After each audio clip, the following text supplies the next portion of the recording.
Savitri silks చేనేత వస్త్రాల అద్భుత ప్రపంచం. సంప్రదాయం స్టైల్ ఒకే చోట. చాలా మందిలో గుండె జబ్బుకి గ్యాస్ట్రిక్ ప్రాబ్లం వల్ల వచ్చే నొప్పికి చాలా మందికి తేడా తెలియదు. మనకు పెయిన్ వచ్చిందనగానే ఇది గుండె నొప్పికి సిమ్టమ్ ఏమో రాబోతుందేమో అని చెప్పి రకరకాలుగా డౌట్స్ పడుతుంటారు, టెన్షన్ పడుతుంటారు. నిజంగా అసలు హార్ట్ అటాక్ వల్ల వచ్చే పెయిన్ ఎలా ఉంటుంది? చాలా మందిలో సహజంగా హార్ట్ అటాక్ అనేది సడన్ గానే వస్తుంది. పెయిన్ సిమ్టమ్స్ మనం అయితే ఐడెంటిఫై చేయలేము. ఇవన్నీ ఏ రకంగా ఉంటాయో ఇప్పుడు సార్తో మాట్లాడి తెలుసుకుందాం. ప్రస్తుతం నాతో పాటు ఉన్నారు కన్సల్టెంట్ కార్డియాలజిస్ట్ లక్కిరెడ్డి కిరణ్ కుమార్ రెడ్డి గారు. ఇప్పుడు సార్తో మాట్లాడిద్దాం. నమస్తే సార్. నమస్తే అండి. సార్, చాలా మంది కూడా గ్యాస్ట్రిక్ నొప్పితో బాధపడుతుంటారు. అది గ్యాస్ట్రిక్ నొప్పా, లేదంటే ఈ మధ్య కాలంలో చాలా మంది సడన్ గా హార్ట్ అటాక్ వచ్చి చనిపోయే వాళ్ళని చూస్తున్నాము. అలా జరిగింది, నాకు కూడా అలానే జరుగుతుందా, ఇది గుండె నొప్పేమో, ఇలాంటి డౌట్స్ చాలా మందిలో ఉన్నాయి. నిజంగా ఈ రెండు నొప్పుల మధ్య ఇది హార్ట్ పెయినా లేదా గ్యాస్ట్రిక్ పెయినా అని తెలుసుకోవాలంటే ఏ రకంగా తెలుసుకోవచ్చు sir? It's very important. First thing ఏంటంటే మనము హార్ట్ అటాక్ రిలేటెడ్ నొప్ప లేదా గ్యాస్ట్రిక్ పెయిన్ అనేది తెలుసుకోవడం మంచిదే. కానీ దీంట్లో కొన్ని చిన్న పాయింట్స్ కూడా నేను మళ్ళీ ఫైనల్ కన్క్లూజన్ లో చెప్తాను. ఫస్ట్ ఏంటంటే హార్ట్ అటాక్ రిలేటెడ్ పెయిన్ అనేది మనకి పర్టికులర్లీ లెఫ్ట్ సైడ్, అంటే మనకు ఉండే ఎక్కడ లెఫ్ట్ సైడ్ లో ఉంటుంది. సో లెఫ్ట్ సైడ్ లో బరువుగా ఉండడం ఇంపార్టెంట్. అంటే ఇప్పుడు ఫర్ సపోజ్ ఒక ముగ్గురు నలుగురు కలిసి మీ చెస్ట్ టైట్ హ్యాండ్స్ పెట్టి స్క్వీజ్ చేస్తారు, పిసికేస్తారంటారు చూడండి మనిషిని, అలా పిసికేసినట్లు అంత బరువు ఉండడం, లేదా సమ్ ఒక 100 kg బరువు ఛాతి మీద పెట్టినట్లు ఉండడం, అంటే హెవీనెస్ అంటాం. సో ఆ హెవీనెస్ అనేది చాలా ఇంపార్టెంట్. యూజువల్ గా ఎవరైనా సివియర్ పెయిన్ ఉన్న వాళ్ళు ఇలా చూపిస్తారు, చాలా బరువు ఉందన్నట్లు గుండె మీద. This is called typical classical sign అంటాం. లెవైన్ సైన్ అని కూడా మనకి స్పెసిఫిక్ నేమ్ కూడా ఇచ్చారు. ఓకే, సో అది ఇంపార్టెంట్ థింగ్. దాంతో పాటు ఏమవుతుందంటే ఎయిర్ హంగర్. మనకి అంత డిస్కంఫర్ట్ ఉన్నప్పుడు ఏమవుతుందంటే మనకి ఊపిరి పీల్చుకోవడం చాలా ఇబ్బంది అనిపిస్తుంది. అది సెకండ్ పాయింట్. దాంతో పాటు మనకి విపరీతంగా చెమటలు పట్టే అవకాశం ఉంటుంది. దెన్ మనకి రేడియేటింగ్ పెయిన్ అంటాం. ఈ పెయిన్ అనేది మనకు నర్వ్స్ రిలేటెడ్ అన్ని ఉంటాయి కాబట్టి, సో ఈ పెయిన్ అనేది మనకి కామన్ గా లెఫ్ట్ భుజానికి, లెఫ్ట్ ఈ చేతికి పెయిన్ పాకే అవకాశం ఉంటుంది. ఓకే, ఇది మెయిన్ పాయింట్. ఈ 4 సమ్ టైమ్స్ కొందరిలో వామిటింగ్ వచ్చినట్లు ఉండడం కానీ, వామిటింగ్ అవ్వడం కానీ జరగచ్చు. సో ఈ కాంపనెంట్స్ అన్ని important heart attack related pain అనేది. ఇలా కాకుండా ఈ పెయిన్ అనేది ఇక్కడ రావచ్చు, రైట్ సైడ్ చేతికి కూడా పెయిన్ రావచ్చు, లేదంటే కడుపులో కూడా నొప్పి రావచ్చు. సమ్ టైమ్స్ ఈ కింద భాగం చెస్ట్ లో కూడా మాత్రమే నొప్పి ఉండొచ్చు. సో ఇలా ఓన్లీ జా పెయిన్ అంటాం, దవడ నొప్పి మాత్రం కూడా ఉండొచ్చు. సో ఇలా కూడా ప్రజెంట్ అవ్వచ్చు. అంటే ఇదే ఈ మాదిరిగానే పెయిన్ ప్రజెంట్ అవుతుంది అనేది డెఫినెటివ్ కాదు. ఇలా ఉంటే majority of the time heart attack related. ఇలా కాకుండా వేరే రకంగా వచ్చినా హార్ట్ అటాక్ ఉండే అవకాశం ఉంటుంది. ఉంటుంది. పర్టికులర్లీ మనము age elderly people more than 60 years తీసుకున్నా, ఫీమేల్స్ తీసుకున్నా, దెన్ షుగర్ ఉన్న వాళ్ళు, వీళ్ళ ముగ్గురులో యూజువల్ గా ఈ టిపికల్ సిమ్టమ్స్ అంటాం. ఇప్పుడు మనం ఏదైతే మాట్లాడుకున్నామో హార్ట్ అటాక్ రిలేటెడ్ పెయిన్, అవి తక్కువగా ఉండే అవకాశం ఉంటుంది. ఈ విధంగా వాళ్ళకి చాలా తక్కువగా మాత్రమే చూస్తాం. ఓకే, అది. So next gastric related pain. Usual gastric అంటే ఏంటి? గ్యాస్ పెయిన్ అంటారు, ఇంకోటి అల్సర్ పెయిన్ అంటారు. సో మనకి పెప్టిక్ అల్సర్ అంటాం. మన బాడీ అంటే మన పొట్టలో యాసిడిటీ, అంటే యాసిడ్, మన స్టమక్ లో యాసిడ్ ఉంటుంది, అది ఎక్కువ అయిపోయి మనకి అది రిఫ్లక్స్ అంటాం. గ్యాస్ట్రో ఈసోఫేజియల్ రిఫ్లక్స్ డిసీజ్ అంటాం. రిఫ్లక్స్ అంటే ఏంటి? మామూలుగా మనం ఏం తీసుకున్నా పైనుంచి కిందికి ఈసోఫేగస్ అని ఉంటుంది, దానికి వెళ్ళి స్టొమక్ పొట్టలోకి వెళ్ళి ఇంటెస్టైన్స్ కి వెళ్ళాలి. అలా కాకుండా మనకి స్పింక్టర్ ఉంటుంది ఈసోఫేగస్ కి, గ్యాస్ట్రిక్. సో ఇవి డిస్ఫంక్షన్ ఉన్నప్పుడు కానివ్వండి, మన యాసిడ్ ప్రొడక్షన్ ఎక్కువ ఉన్నప్పుడు కానివ్వండి, హెవీ ఫుల్ తీసుకున్నప్పుడు మనకి ఈ రిఫ్లక్స్ యాసిడ్ అనేది పైకి రిఫ్లక్స్ ఉన్నప్పుడు ఏమవుతుందంటే మంటగా ఉంటుంది, మనకి బర్నింగ్ సెన్సేషన్ ఉంటుంది, కడుపులో మంట. ఈ మొత్తం ఇక్కడ నుంచి స్ట్రైట్ గా మనకి ఈసోఫేజియల్ ట్యూబ్ ఉంటుంది కాబట్టి ఇదంతా బర్నింగ్ సెన్సేషన్ వచ్చి గొంతులో కూడా మంటగా ఉండే అవకాశం, విపరీతమైన తేపులు వస్తాయి వీళ్ళల్లో. Okay, associate with belchings, burpings, belchings, తేపులు ఎక్కువగా ఉండడం, లేదంటే బ్లోటెడ్ సెన్స్ అంటే మన పొట్ట అంతా ఉబ్బిపోయినట్లు ఉండడము అనేది జరుగుతుంది. ఇది gastric related pain. Okay, typical గా ఇది రెండింటికి మేజర్ డిఫరెన్స్. బట్ ఇది ఇంపార్టెంట్ ఎందుకు తెలుసా? గుండె జబ్బులు పర్టికులర్లీ 200 లక్షల మంది సంవత్సరానికి చనిపోతున్నారు గుండె జబ్బుల వల్ల. దాంట్లో కూడా 85% హార్ట్ అటాక్, బ్రెయిన్ స్ట్రోకే. ఓకే, మిగతా 15%లో మిగతా గుండె జబ్బులు కానివ్వండి, ఈ రిలేటెడ్ ప్రాబ్లమ్స్. ఓకే, అంటే దాదాపుగా మనం ఇది తీసుకుంటే ప్రతి 11 సెకండ్లకి ఒక మనిషి గుండె జబ్బులతో చనిపోతున్నాడు. ఎందుకని సార్, అంటే ఎందుకు ఇంత ఎక్కువ గుండె జబ్బులు రావటం? కాబట్టి any type of heart, any type of chest pain, ఎటువంటి ఛాతి నొప్పి అయినా, లైక్ కూర్చున్నట్లు ఉండడం ఉండొచ్చు, మంట ఉండొచ్చు, లేదా ఏదో మైల్డ్ పెయిన్ అనిపించవచ్చు, లేదా ప్రిక్కింగ్ సెన్సేషన్ ఉండొచ్చు, ఓకే, లేదా ఓన్లీ మంటగా ఉండొచ్చు, దురదలాగనో ఇంకోలాగా, ఇలాంటిది ఉన్నా బరువు అనేదే కాదు, ఎలాంటి ఛాతి నొప్పి మీకు ఫస్ట్ పాయింట్, నొప్పి తగ్గట్లేదు, ఓకే, రెండోది. సెకండ్, ఆ నొప్పి పెరుగుతానే పోతా ఉంది, ఓకే, ప్రొలాంగ్ డ్యూరేషన్, ఎక్కువసేపు నొప్పి ఉంది, ఇంటెన్సిటీ ఆఫ్ పెయిన్ కూడా కొంచెం సివియారిటీ ఆఫ్ ఇంటెన్సిటీ అంటాం, మైల్డ్, మోడరేట్, సివియర్, ఆ నొప్పి ఇంటెన్సిటీ పెరుగుతా ఉంది, తగ్గట్లేదు అంటే ఒక్క నిమిషం కూడా వెయిట్ చేయొద్దండి. అది మీకు మంట ఉండొచ్చు, లేదా మైల్డ్ నొప్పి ఉండొచ్చు, కూర్చున్నట్లు ఉండొచ్చు, ఎలా ఉన్నా ఒకవేళ ఈ సిమ్టమ్స్ ఉంటే, పర్టికులర్లీ మోర్ దెన్ 40 years ఉన్న వాళ్ళు, BP, sugar, cholesterol, smoking, alcohol, family history, abdominal obesity, పొట్ట చుట్టూ ఊబకాయము, ఇలాంటి కిడ్నీ ప్రాబ్లమ్స్ కానివ్వండి, ఇలాంటి రిస్క్ ఫ్యాక్టర్స్ ఎవరికైతే ఉన్నాయో వాళ్ళు మోర్ దెన్ 40 years ఉండి నొప్పి వస్తే ఇమ్మీడియట్ గా ఏ నిమిషం గాని క్షణం గాని నెగ్లిజెన్స్ వహించకుండా, ఆలస్యం చేయకుండా ఒక ఈసీజీ తీయించుకోండి. ఓకే, ఈసీజీ తీయించుకుంటే క్లారిటీగా మనకి హార్ట్ అటాక్ ఉందా లేదా. ఈసీజీ అంటే జస్ట్ ఒక ఈసీజీ 100 to 300 rupees ఉంటుంది అంతే, ఎక్కడ ఏ సెంటర్ లో తీయించుకున్నా గానీ. సో దాంట్లో ఉందా లేదా అని క్లారిటీగా తెలిసిపోతుంది. దాని ద్వారా మీ ప్రాణాన్ని కాపాడుకున్న వాళ్ళు అవుతారు. నెగ్లిజెన్స్ పాటించినారా, అది గ్యాస్ట్రిక్ పెయిన్ అనో, లేదంటే కండరాల నొప్పనో, తగ్గుతాదనో నెగ్లిజెన్స్ పాటిస్తే మాత్రం డెఫినెట్లీ ప్రాణం పోయే అవకాశం ఉంటుంది. నా సిన్సియర్ అందరికి, అంటే ఇది హెల్త్ అవేర్నెస్ చాలా ఇంపార్టెంట్. సో ఎటువంటి పెయిన్ కూడా నెగ్లెక్ట్ చేయొద్దండి. అదే కొందరికి తగ్గుతాదలా అనే నెగ్లిజెన్స్, బాగా ఇప్పుడు బయటికి లేచిపోయి తీయించుకోవాలా అనే నెగ్లిజెన్స్, ఇవన్నీ అసలు పనికిరావు. అంటే లైఫ్ ఈజ్ మోస్ట్ ఇంపార్టెంట్. అది ఉంటే మళ్ళీ ఏమైనా చేసుకోవచ్చు. ఓకే, ఆ చిన్నపాటి నెగ్లిజెన్స్ అనేది తగ్గించుకొని, ఇంత సివియర్ పెయిన్ ఉండి తగ్గకుండా ఉంటే, పెరుగుతానే ఉంటే పెయిన్ అనేది, మోస్ట్ ఇప్పుడు ప్రతి ఒక్క 100 meters కి ఏదో ఒక డయాగ్నోస్టిక్ సెంటర్ కానివ్వండి, చిన్న క్లినిక్ కానివ్వండి, నర్సింగ్ హోమ్ కానివ్వండి, ఏదో ఒకటి అవైలబిలిటీలో ఉంటా ఉన్నాయి అందరికీ కూడా. లేదా ఒక పెరిఫరీస్ లో ఉండే టౌన్స్ లో ఉన్న వాళ్ళకి కూడా లాట్ ఆఫ్ ఫెసిలిటీస్ ఉన్నాయి తీయించుకోనికి. ఒక 10 నిమిషాలు మహా అయితే, చిన్న టౌన్ లో ఎటు పోవాలన్నా 10 నిమిషాల కంటే పట్టదు మనకి టైం.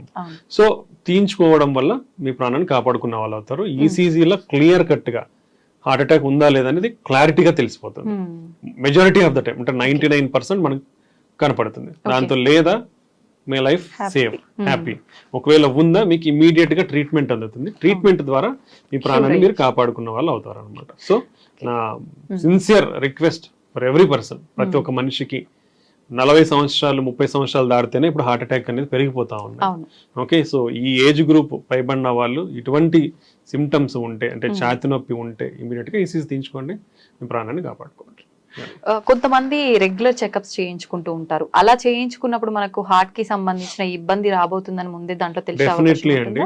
ఈ యాన్యువల్, అంటే ఇప్పుడు అందరూ కూడా రికమెండ్ చేసేది యాన్యువల్ హెల్త్ స్క్రీనింగ్ ప్రోగ్రామ్స్. అవి లాట్ ఆఫ్, అంటే మనం మీ అందరూ గమనిస్తే ఎక్కడో ఒక చోట ఏదో ఒక ఆఫర్ అయితే ఉంటుంది. డయాగ్నోస్టిక్ సెంటర్స్ కానివ్వండి, హాస్పిటల్స్ కానివ్వండి, క్లినిక్స్ కానివ్వండి. So it's not like costly affair also. So దీని వల్ల అడ్వాంటేజెస్ ఏంటంటే, మేము కూడా చాలా చూస్తూ ఉంటాం కదా, బీపీలు, షుగర్లు చాలా బయటపడతాయి, లేదా pre diabetes, pre hyper tension stages బయటపడతాయి, కొలెస్ట్రాల్ అబ్నార్మాలిటీస్. మన భారతదేశంలో 80% మందికి ఏదో ఒక కొలెస్ట్రాల్ అబ్నార్మాలిటీ ఉంది. ఇదంతా డేటా, ఊరికి చెప్పేది కాదు, డేటా అనే చెప్తాం. 80% మందికి ఏదో ఒక కొలెస్ట్రాల్ ప్రాబ్లం ఉంది. ఎల్డిఎల్ మరీ ఎక్కువ ఉందనో, ట్రైగ్లిజరైడ్స్ చాలా ఎక్కువ ఉందనో, హెచ్డిఎల్ చాలా తక్కువ ఉందనో, టోటల్ కొలెస్ట్రాల్ చాలా ఎక్కువ, ఏదో ఒక కొలెస్ట్రాల్ ప్రాబ్లం 80% మందికి ఉంది. ఎంత రిస్క్ లో ఉన్నట్టు. అండ్ ఎవ్రీ డయాబెటిక్స్ తీసుకుంటే 5గురిలో 2-3 డయాబెటీస్ ఉంటున్నారు, అట్లీస్ట్ 5గురిలో 2 బీపీ ఉన్న వాళ్ళు ఉంటున్నారు. అండ్ స్మోకింగ్ అయితే, స్మోకింగ్ వల్ల మన దేశంలో కొన్ని లక్షల మంది చనిపోతా ఉన్నారు. ఇలాంటి బ్యాడ్ హ్యాబిట్స్ కూడా ఎక్కువగానే ఉన్నాయి. సో ఇన్ని ప్రాబ్లమ్స్ ఉన్నప్పుడు ఈ యాన్యువల్ హెల్త్ స్క్రీనింగ్ ప్రోగ్రామ్స్ లో డెఫినెట్లీ కామన్ టెస్ట్లు ఏం చేయించుకోవాలి? ఒకటి మన కొలెస్ట్రాల్ లెవెల్స్ ఏంటి, fasting lipid profile, then sugar, fasting post prandial అంటే తినక ముందు తిన్న తర్వాత, దెన్ HbA1c షుగర్ మన లెవెల్స్ ఎలా ఉన్నాయి లాస్ట్ 3 months అనేది HbA1c లెవెల్. దెన్ పోయినప్పుడు ఎనీవే బీపీ అనేది చెక్ చేస్తారు. యూజువల్ గా కొందరికి హాస్పిటల్కి వెళ్ళినప్పుడు బీపీ కొందరికి ఎక్కువనే కనిపిస్తుంది. వాళ్ళని మళ్ళీ ఎక్కువ ఉన్న వాళ్ళలో ఒక 2 times మినిమం కూర్చోబెట్టి ఒక 15-20 minutes మళ్ళీ చూడాల్సిన అవసరం ఉంది. అంటే కన్ఫర్మ్ చేసుకోండి. ఓకే, బీపీ చూస్తారు, షుగర్ చూస్తారు, దెన్ లిపిడ్ ప్రొఫైల్, ఇవి కంపల్సరీ. నెక్స్ట్ వచ్చేసి కిడ్నీ ఫంక్షన్ టెస్ట్, అవి కూడా కంపల్సరీ. సో ఈ 4 బ్లడ్ టెస్ట్ ప్లస్ హీమోగ్లోబిన్ ఎంత ఉంది, ఈ చిన్న బేసిక్ టెస్ట్లు ఇవి. ఈ బ్లడ్ టెస్ట్లు బేసిక్ టెస్ట్లు చేయించుకొని నెక్స్ట్ ఈసీజీ, 2D ఎకో, ఇవి బేసిక్ కార్డియాక్. ఒకవేళ ఎవరన్నా నడవగలిగితే మోకాల నొప్పులు కానీ ఇలా లేని వాళ్ళు ట్రెడ్మిల్ టెస్ట్. యాన్యువల్ గా ఇవి చేయించుకుంటే ఇక్కడ ఎన్ని జబ్బులు బయటపడతాయి? బీపీ ఉందా లేదా తెలుస్తుంది, షుగర్ ఉందా లేదా తెలుస్తుంది, కొలెస్ట్రాల్ ప్రాబ్లం ఉందా లేదా తెలుస్తుంది, కిడ్నీ ప్రాబ్లం ఉందా లేదా తెలుస్తుంది. అసలు ఎటువంటి హార్ట్ ప్రాబ్లం అయినా ఈసీజీ స్కాన్ ట్రెడ్మిల్ లో తెలిసిపోతాయి. అంటే majority of the problems basic టెస్ట్లు చేయించుకోవడం వలన బయటపడిపోతాయి. ఈ బయటపడినప్పుడు మనం జాగ్రత్తలు తీసుకుంటే అవి అడ్వాన్స్ స్టేజ్ కి పోకుండా మనం ముందు నుంచే జాగ్రత్తలు, లైఫ్ స్టైల్ విధానాల్లో మార్పులు చేసుకోవడం వల్ల కానీ, లేదా మరీ ఎక్కువ లెవెల్స్ లో మనకున్న ప్రాబ్లమ్స్ ఉంటే దాన్ని మందుల ద్వారా కానీ మనం కంట్రోల్ చేసుకునే అవకాశం ఉంటుంది. సో ఈసీజీ, 2D ఎకో, ఈ 2 టెస్ట్లతో ఎటువంటి గుండె ప్రాబ్లం అయినా మనం కనిపెట్టచ్చు. మాక్సిమం మెజారిటీ ఈసీజీలో కానివ్వండి, 2D ఎకో స్కాన్ లో కానివ్వండి తెలిసిపోతుంది. సార్ చాలా మంది మూవీస్ లో చూస్తుంటాం ఎక్కువగా, రియల్ గా అంటే అంత ఐడియా లేదు కానీ పక్కన పడుకున్న వాళ్ళని కూడా పిలవటానికి వాయిస్ రాకుండా సడన్ గా పెయిన్ ఎక్కువైపోయి చాలా ఇబ్బంది పడ్డట్టుగా మనం చూస్తుంటాం. నిజంగా అలా జరుగుతుందా? వాయిస్ కూడా రాకుండా హార్ట్ పెయిన్ వచ్చినప్పుడు అంత ఇబ్బందిగా అలా ఉంటుందా? అంటే హార్ట్ అటాక్స్ వచ్చినప్పుడు మెజారిటీ ఆఫ్ ద పీపుల్ ఈ డిఫరెంట్ టైప్స్ గా ప్రజెంట్ అవ్వచ్చు. అందరూ తెలుసుకోవాలి. కొందరు సైలెంట్ హార్ట్ అటాక్స్, అంటే వాళ్ళకు వచ్చినట్లు కూడా తెలియదు బట్ అఫెక్ట్ అవుతారు ఒకటి. దెన్ కొందరు సడన్ గా చనిపోతారు, అంటే నిద్రలో హార్ట్ అటాక్స్ వస్తే సడన్ గా చనిపోతారు. ఓకే, దెన్ హార్ట్ అటాక్ వచ్చి మనము హాస్పిటల్కి వెళ్ళే ఇంత advancements in transport, treatment, diagnostic facilities వచ్చినా కూడా even at this advanced world almost nearly to 50% of the heart attack cases హాస్పిటల్కి వెళ్ళక ముందే కూడా చనిపోతున్నారు. ఓకే, బికాస్ ఆఫ్ నెగ్లిజెన్స్ కానివ్వండి, డిలే ఇన్ డయాగ్నోసిస్ కానివ్వండి, ర్యాపిడ్ మనకి అడ్వాన్సెస్ వచ్చేసాయి డయాగ్నోస్ చేయడంలో కానివ్వండి, ట్రాన్స్పోర్టేషన్ లో కానివ్వండి. But even now majority of the heart attacks ఇంకా హాస్పిటల్ కి రాకముందే ప్రాణాలు కోల్పోతున్నారంటే మనం దాని ఆవశ్యకతను గుర్తుంచుకోవాలి, ఎంత సిగ్నిఫికెంట్ అనేది. Okay, then definitely severe intense pain ఉన్నప్పుడు మనకు అసోసియేటెడ్ గుండె వీక్ అయ్యే ఛాన్స్ ఉంటుంది. ఆ టైంలో ఆయాసం ఎక్కువ ఉండే అవకాశం ఉంటుంది. సో వాళ్ళు they can't move out of the bed. అంటే సివియర్ గా ఆయాసం ఉందా ఏమవుతుంది, మనం కదలలేము. అండ్ మనకు హార్ట్ వీక్ అయినప్పుడు ఏమవుతుందంటే పంపింగ్ అనేది తగ్గుతుంది. సో పంపింగ్ తగ్గినప్పుడు మనకి వీక్నెస్ కూడా, జనరలైజ్డ్ వీక్నెస్ వచ్చే అవకాశం ఉంటుంది. దెన్ బ్రెయిన్ కు కూడా బ్లడ్ సప్లై తగ్గినప్పుడు గిడ్డినెస్ వచ్చే అవకాశం ఉంటుంది. సో ఇలా జరిగే అవకాశం ఉంటుంది. లేదా మనకు సడన్ ఈ గుండె యొక్క రక్తనాళం సడన్ గా బ్లాక్ అయినప్పుడు, రక్తం గడ్డి, మనకు వెంట్రికులర్ టెకికార్డియాస్ అంటాం. అంటే హార్ట్ రేట్ చాలా ఎక్కువ కొట్టుకుంటుంది. అలా కొట్టుకున్నప్పుడు పంపింగ్ ఇన్ఎఫెక్టివ్ ఉంటుంది. సో పేషెంట్ దాంతోనే ఈ వీక్నెస్ కానివ్వండి, గిడ్డీనెస్ కానివ్వండి, లేవలేకపోవడం కానివ్వండి జరిగే అవకాశం ఉంటుంది. సో ఈ వెంట్రికులర్ టెకికార్డియాతోనే ఇఫ్ అది ఇమీడియట్ గా ట్రీట్ చేయాలి. ఇమీడియట్ ట్రీట్మెంట్ ఏంటి, షాక్ ఇవ్వాల్సి ఉంటుంది. దానికి అది రికగ్నైజ్ చేయడానికి ఎంతమందికి సాధ్యం అవుతుంది తెలియదు. ఓకే, సో అలాంటి వాళ్ళు ఒక నిమిషం అట్లా డిలే అయిందంటే వాళ్ళు ప్రాణాలు వెళ్ళిపోతాయి, సడన్ గా చనిపోతారు. సో ముందు జాగ్రత్త అనేది చాలా ఇంపార్టెంట్. సో ఇలాంటి అడ్వర్స్ ఈవెంట్స్ ని ప్రివెంట్ చేయాలంటే మనం రెగ్యులర్ హెల్త్ స్క్రీనింగ్ ప్రోగ్రామ్స్ అనేది కంపల్సరీ చేయించుకోవాలి. I recommend from 30 years of age, because based on the data 30 years నుంచి మనకి పెరిగిపోతున్నాయి కాబట్టి జాగ్రత్తగా 30 years నుంచే మనం స్క్రీనింగ్ చేసుకుంటే మంచిది. Next family history of heart attack or heart problems ఉన్న వాళ్ళు కంపల్సరీగా, అంటే ఇప్పుడు కొలెస్ట్రాల్ ఒకవేళ ఫ్యామిలీ హిస్టరీలో ఉందనుకోండి, వాళ్ళు from the age of 21 years నుంచే కొలెస్ట్రాల్ స్క్రీనింగ్ అనేది జరగాలి. Very high levels of cholesterol ఫ్యామిలీలో అంటే వాళ్ళు 10 years ఆఫ్ ఏజ్ లోనే కొలెస్ట్రాల్ అనేది వాళ్ళ పిల్లలకి చెక్ చేయించాలి. అది డెఫినెట్.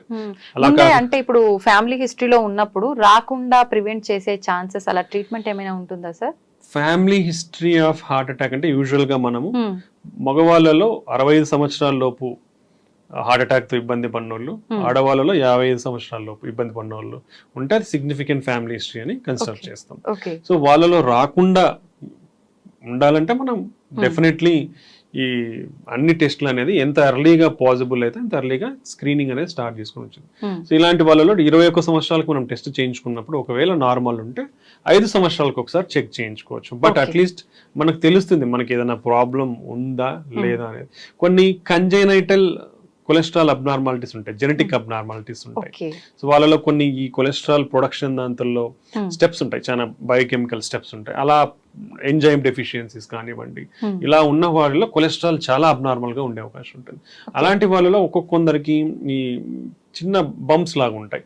మన టెండాన్ గ్జాంథోమస్ అంటాం, ఐలిడ్స్ దగ్గర గ్జాంథోమస్ అంటాం. అంటే కొంచెం వైట్ కలర్ గా ఉండే చిన్న బుడపలాగా వచ్చే అవకాశం ఉంటాయి అనమాట. సో అలా ఎవరికన్నా ఉంటే వాళ్ళని ఐడెంటిఫై చేయగలుగుతాం మనం. అలాంటి వాళ్ళు definitely familial cholesterol, genetic cholesterol abnormals ఉండొచ్చు. అలా కాకుండా ఈ జెనెటిక్ అబ్నార్మల్స్ లో మన ఆర్కస్, మన కంటి కార్నియా ఉంటుంది, దాని చుట్టూ తెల్లకి కూడా అయ్యే అవకాశం ఉంటుంది. సో ఈ రెండే మనకు జెనెటిక్ కొలెస్ట్రాల్ ప్రాబ్లమ్స్ లో మనకు యూజువల్ గా బయట కనిపించేది. సో అలాంటివి ఉన్నప్పుడు అర్లీగా ఐడెంటిఫై చేసి వాళ్ళకి టెస్ట్లు చేయించుకుంటే మనం దాన్ని కంట్రోల్ గా, అగ్రెసివ్ గా కంట్రోల్ చేసే అవకాశం ఉంటుంది. ఎందుకంటే ఎంత కొలెస్ట్రాల్ ఎక్కువ ఉంటే అంత రిస్క్ జోన్ లా ఉన్నట్లు. సో అర్లీ ఐడెంటిఫికేషన్ చేయగలిగితే మనం దాన్ని తగ్గించుకునే అవకాశం ఎక్కువగా ఉంటుంది అనమాట. ఓకే సార్, జనరల్ గా మన చిన్న పిల్లలకు కూడా తెలుసు స్మోకింగ్ చేస్తే లంగ్స్ పాడవుతాయి అని చెప్పి. మరి లంగ్స్ ఎఫెక్ట్ అవుతుంది అని తెలుసు, కానీ దీని వల్ల హార్ట్ ఎలా ఎఫెక్ట్ అవుతుంది, ఈ ప్రాసెస్ ఎలా జరుగుతుంది? ఇప్పుడు స్మోకింగ్ చూస్తే స్మోకింగ్ లో హార్మ్ఫుల్ కెమికల్స్ అనేది చాలా ఉంటాయి. నికోటిన్ ఒకటే కాదు, నికోటిన్, టార్, హెవీ మెటల్స్ అంటాం, ఇలాంటివి చాలా ఇంప్యూరిటీస్ ఉంటాయి స్మోకింగ్ లో. అది అందరూ తెలుసుకోవాలా. ఓకే, ఇలాంటి అన్ని కెమికల్స్ వల్ల మన బాడీలో ఏమవుతుందంటే లంగ్స్ లోకి ఎంటర్ అయినప్పుడు స్లోగా it will enter into blood stream. ఆ కాంపౌండ్స్ అన్ని కూడా బ్లడ్ స్ట్రీమ్ లోకి ఎంటర్ అవుతాయి. ఎంటర్ అయినప్పుడు ఇన్ఫ్లమేషన్ అంటాం. ఇన్ఫ్లమేషన్ అంటే చెడు కణాలు. ఇప్పుడు మనం ఫర్ సపోజ్ తీసుకుంటే చీము అంటాం, it's like pus or something, that is all inflammatory reaction అదంతా. అలానే మన బాడీలో ఈ ఇన్ఫ్లమేషన్, చెడు కణాలు అనేది రియాక్ట్ అవుతాయి. ఇది ఫారిన్ ఆబ్జెక్ట్స్ కదా ఇవంతా బాడీలో. వచ్చినప్పుడు ఇన్ఫ్లమేషన్ పెరిగినప్పుడు ఏమవుతుందంటే మన వెజల్ లో డ్యామేజ్ జరుగుతూ వస్తుంది అనమాట. సో ఎప్పుడైతే వెజల్ డ్యామేజ్ అవుతుందో, సో వీళ్ళల్లో ఏమవుతుంది, స్మోకింగ్ చేసే వాళ్ళు ఇన్ఫ్లమేషన్ ఎక్కువ అవుతుంది. ఆక్సిడేటివ్ స్ట్రెస్ అంటాం, మన బాడీలో ఈ బయోకెమికల్ ఆక్సిడేటివ్ స్ట్రెస్ అనేది ఎక్కువ అవుతుంది. నెక్స్ట్ కొలెస్ట్రాల్ అక్యుములేషన్ పెరుగుతుంది. నెక్స్ట్ బ్లడ్ క్లాటింగ్ టెండెన్సీ, రక్తం గడ్డగట్టే టెండెన్సీ పెరుగుతుంది. సో ఇలాంటి చాలా వాసోస్పాజం అంటే మన రక్తనాళాలు ఏవైతే ఉంటాయి ముడుచుకుపోయే అవకాశం ఉంటుంది. అంటే ఇప్పుడు ఆల్మోస్ట్ 5-6 మెకానిజమ్స్, బేస్ మెకానిజమ్స్ చెప్పాను, ఇవన్నీ పెరిగిపోతాయి స్మోకింగ్ చేసే వాళ్ళలో. ఇవన్నీ పెరిగిపోయినప్పుడు ఏమవుతుంది, మన బ్లడ్ వెజల్స్ అనేది అక్యుములేట్ అయిపోయి, కొలెస్ట్రాల్ అక్యుములేట్ అయిపోయి నిదానంగా పెరిగిపోతుంది. హెవీ స్మోకింగ్ చేసినప్పుడు ఇవి సడన్ గా రప్చర్ అయిపోతాయి. అంటే మన బ్లడ్ వెజల్స్ పొరలు ఉంటాయి, ఈ పొరల కింద అక్యుములేట్ పెరిగిపోయి ఉంటాయి. ఎప్పుడైతే ఈ స్ట్రెస్, ఆక్సిడేటివ్ స్ట్రెస్, ఇన్ఫ్లమేషన్, ఈ చెడు కణాలు అనేది ఎక్కువైపోతే వచ్చినాయి అనుకోండి, అదంతా లిక్విఫై అవుతా వస్తుంది. లిక్విఫై అయిపోయి ఏమవుతుంది, సడన్ గా ఆ పైన పొర పగిలిపోతుంది. పగిలిపోయినప్పుడు బ్లడ్ కి ఎక్స్పోజ్ అవుతాయి. ఇవన్నీ కూడా బ్యాడ్ సెల్స్ అన్ని ఎక్స్పోజ్ అయినప్పుడు రక్తం గడ్డగట్టిపోతుంది ఫాస్ట్ గా. పోయినప్పుడు సడన్ హార్ట్ అటాక్ వస్తుంది. సో సడన్ అటాక్ లో చనిపోయే ప్రమాదం కూడా ఎక్కువ ఉంటుంది. సో ఇన్ని మెకానిజమ్స్ వర్క్ అవుతాయి స్మోక్ చేసే వాళ్ళలో. కాబట్టి స్మోకింగ్ ఈజ్ అబ్సల్యూట్లీ డేంజరస్. ఇది ఓన్లీ హార్ట్ అటాకే కాదు, స్మోకింగ్ వల్ల బ్రెయిన్ స్ట్రోక్స్ కూడా ఎక్కువగా వచ్చే అవకాశం ఉంటుంది. And lot of cancers. Okay, ఇది నెక్స్ట్. ఒకవేళ స్మోకింగ్ మీరు మానేయాలనుకుంటే కూడా మీ హార్ట్ అటాక్ రిస్క్ తగ్గనికి మానేసిన తర్వాత 10 సంవత్సరాలు పడుతుంది. సో స్మోకింగ్ మానేసిన తర్వాత కూడా మీరు 10 సంవత్సరాల వరకు హై రిస్క్ లో ఉన్నట్లు. అంటే దానివల్ల ఎంత రిస్క్ దీని అర్థం చేసుకోవాలి. దీనికి కొలాబరేటివ్ మెజర్స్ అనేది చాలా ఇంపార్టెంట్. పర్సన్ మోటివేషన్ ఉండాలి, అంటే దాని దగ్గరికి వెళ్లకుండా. ఓకే, దెన్ ఒకవేళ పొరపాటున అలవాట్లో ఉంటే దాన్ని తగ్గించుకొని కూడా హై లెవెల్ ఆఫ్ మోటివేషన్ కావాలి. దెన్ దాని సపోర్టివ్ మెడికేషన్స్ ఉండాలి, సైకో బిహేవియరల్ థెరపీ అవసరం ఉంటుంది. Then governments also should bring lot of policies. That's not in our matter of range, అది వాళ్ళు చూసుకోవాల్సిన అవసరం కూడా ఉంటుంది. లాట్ ఆఫ్ తెస్తున్నారు, అంటే they are displaying ads, to avoid smoking అవును. అనేది. సో ఇంకో ఇంపార్టెంట్ కాంపోనెంట్ ఏంటంటే మనం తాగితేనే మనకు రిస్క్ ఉంది, మనం ఖాళీగా మనం తాగము, మన పక్కన వాళ్ళు కాలుస్తున్నారు, మనం సేఫ్ అనేది wrong. Okay. This is called second hand smoke అంటాం. సెకండ్ హ్యాండ్ స్మోక్ అంటే పక్కన వాళ్ళు తాగినా మనం ఎఫెక్ట్ పీల్చుకుంటున్నాం. అవుతాం. సెకండ్ హ్యాండ్ స్మోక్ వల్ల కూడా దగ్గర సంవత్సరానికి 5 లక్షల మంది చనిపోతున్నారు. వామ్మో. ఓకే, సో మీరు ఉన్నప్పుడు మీ చుట్టుపక్కల ఎవరన్నా స్మోక్ చేస్తా ఉంటే కూడా డోంట్ ఎంకరేజ్, బికాస్ మీ ఆరోగ్యం రిస్క్ లో ఉంటుంది. Okay. Okay, that is same ఈ సెకండ్ హ్యాండ్ స్మోక్ వల్ల కూడా. ఇప్పుడు ఫర్ సపోజ్ ఫ్యామిలీలో పేరెంట్స్ సిగరెట్ కాలుస్తున్నారు, పిల్లలు ఉంటారు, అవును. మీ పిల్లల గ్రోత్ కూడా అఫెక్ట్ అవుతుంది, గుర్తుపెట్టుకోండి. బోన్ గ్రోత్ కానివ్వండి, రెగ్యులర్ ఈ గ్రోత్ కానివ్వండి, వాళ్ళలో ఈ సేమ్ థింగ్ రిలేటివ్ అన్నీ కూడా అఫెక్ట్ అయ్యే ఛాన్స్ ఉంటుంది. కాబట్టి పెద్దవాళ్ళు తాగేటప్పుడు కూడా మీ ఇంట్లో వాళ్ళ ఆరోగ్యాన్ని కూడా మీరు దృష్టిలో ఆలోచించండి. ఆలోచించి మీరు మానేస్తే అందరికీ మంచిది. ఎందుకంటే దానివల్ల 0 బెనిఫిట్, అవును, 200% హార్మ్ఫుల్. Correct sir. నిజంగా స్మోక్ చేసే వాళ్ళు ఎంతో దూరాన్ని ఉన్నా కూడా మనకు అది వస్తూనే ఉంటుంది, ఆ ఫీలింగ్ తెలుస్తుంది ఎక్కడో స్మోక్ చేస్తున్నారని. నిజంగా ఎంత డిస్టెన్స్ లో మనం ఉంటే అది ఎఫెక్ట్ అయ్యే అవకాశం ఉంటుందంటారు? యూజువల్ గా I think if I smoke here, closed spaces లో ఎంత దూరం ఉన్నా it will be like same. Open అందుకే పబ్లిక్ ప్లేసెస్ లో అండ్ క్రౌడెడ్ ప్లేసెస్ లో even governments band smoking in crowded and public places. Open spaces probably completely open space అంటే probably around 5 meters distance ఉంటే మనకి అంతగా అఫెక్ట్ అవ్వకుండా అవకాశం ఉండొచ్చు. ఓకే సార్, చాలా వరకు హార్ట్ పెయిన్ వచ్చిందనగానే సిపిఆర్ చేస్తూ ఉంటారు. నిజంగా దీని వల్ల రిస్క్ నుంచి బయటపడే అవకాశం ఉంటుందంటారా? హార్ట్ పెయిన్, సిపిఆర్ రెండు డిఫరెంట్. ఓకే. సో ఇప్పుడు హార్ట్ పెయిన్ వచ్చేది హార్ట్ అటాక్ వల్ల. హార్ట్ అటాక్ అంటే కామన్ లాంగ్వేజ్ హార్ట్ అటాక్, మనం scientific term is myocardial infarction అంటాం, ఎంఐ అంటాం. హార్ట్ అటాక్ అంటే మన గుండెకి సప్లై చేసే రక్తనాళాల్లో బ్లాక్ ఉండి సడన్ బ్లాక్ అయిపోయినప్పుడు హార్ట్ మజిల్ వీక్ అయ్యేదని హార్ట్ అటాక్ అంటాం. ఓకే, అది హార్ట్ అటాక్. అప్పుడు మనకి ఛాతి నొప్పి కానీ ఇలా వస్తుంది. సిపిఆర్ అనేది మనం చేయాల్సింది ఎప్పుడు అంటే సిపిఆర్ అంటే కార్డియో పల్మోనరీ రీసస్టేషన్. అంటే గుండెని, లంగ్స్ ని మనం రివైవ్ చేస్తున్నాం దాని మీనింగ్. ఓకే, ఇది ఎప్పుడు చేస్తామంటే ఒక మనిషికి 2 ఆగిపోయినప్పుడు చేసే ప్రక్రియనే మనం సిపిఆర్ అంటాం. అంటే ఇప్పుడు ఒక మనిషి ఫర్ సపోజ్ పడిపోయినప్పుడు మనం చేసే పద్ధతి ఏంటంటే ఫస్ట్ మనిషి బతికున్నాడా లేదా చూస్తాం. అంటే వాళ్ళు ఎట్లా చూస్తాము, మనం వాళ్ళని తట్టి చూస్తాం, కదిలించి చూస్తాం, రెస్పాన్స్ లేదు, పలకట్లేదు. దెన్ సెకండ్ స్టెప్ మనం చూడాల్సింది ఊపిరి అంటే అందుతుందా లేదా తనకి. అది మనము ముక్కు దగ్గర వేలు పెట్టినా చెస్ట్ రైజ్ అవుతుందా, చెస్ట్ ఆర్ అబ్డామెన్ పైకి కిందకి తెలుస్తుంది. సో ఈ రెండిట్లో ఏది లేనప్పుడు వాళ్ళ ఊపిరి అందట్లేదు అనేది అర్థం.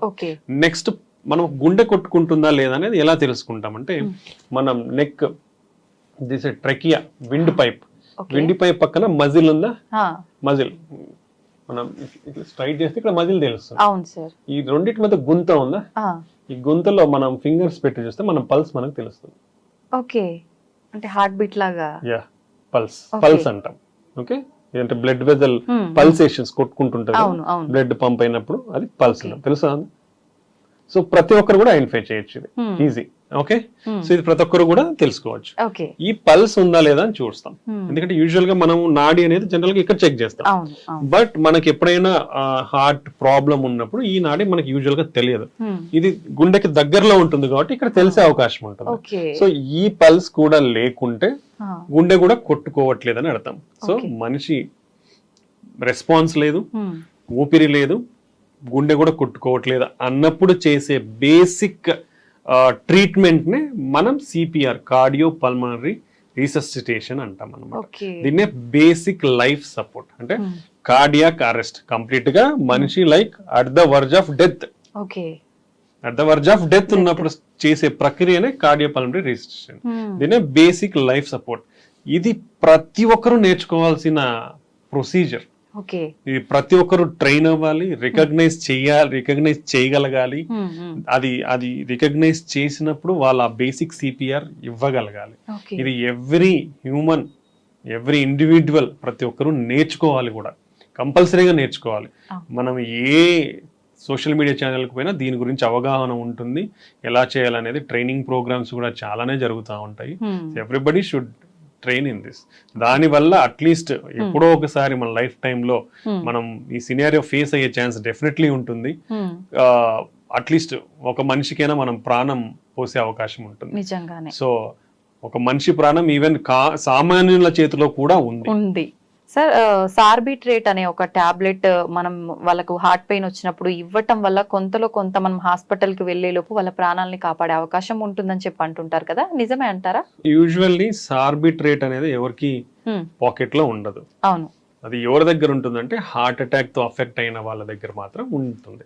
వాళ్ళకి ఎప్పుడన్నా పెయిన్ వస్తే తీసుకోండి, సివియర్ పెయిన్ వస్తే మీకు ఆ టైంలో రిలీఫ్ అయ్యేదానికి టైం ఉంటుంది, మీరు రీచ్ అయ్యేదానికి ఉంటుంది అనేసి చెప్తాం. ఎందుకంటే సార్బిట్రేట్ అనేది నైట్రేట్స్ అంటాము.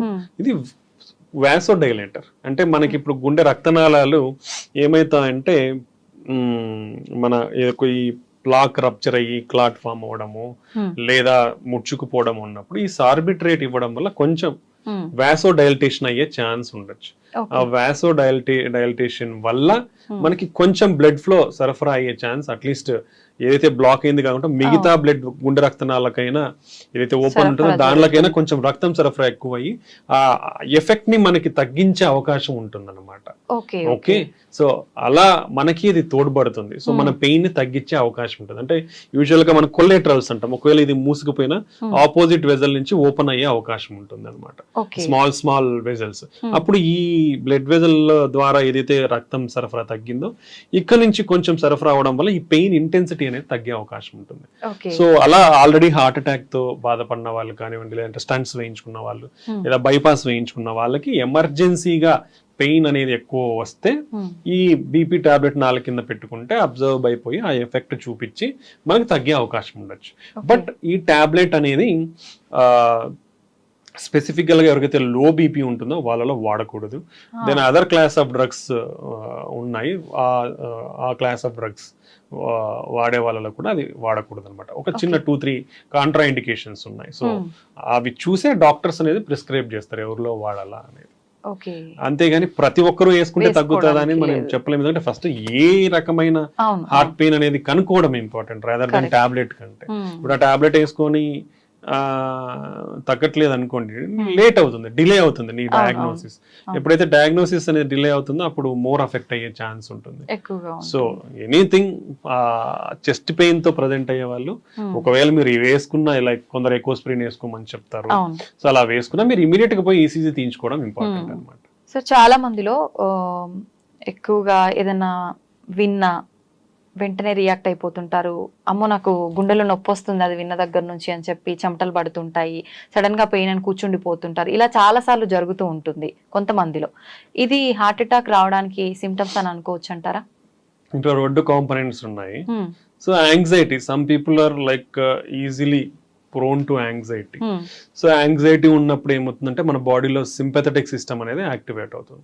యాక్టివేట్ అయ్యి హైపర్ వెంటిలేషన్ ఉంటుంది, మన బ్లడ్ వెజల్స్ కొంచెం స్పాజం లాగా అయ్యి పెయిన్ అట్లా వచ్చే అవకాశం ఉంటుంది. బట్ దీంట్లో ఎక్స్ట్రీమ్ కాంపోనెంట్ ఉంటుంది. అంటే మోర్ ఎమోషనల్ స్ట్రెస్ కి గురి అయితే డెఫినెట్లీ మన హార్ట్ వీక్ అయ్యే ఛాన్స్ ఉంటుంది. ఓకే, దాన్నే సాకోసూబో కార్డియోమయోపతి అంటాం. అది టిపికల్ హార్ట్ అటాక్ లాగానే కూడా ప్రజెంట్ అయ్యే అవకాశం ఉంటుంది.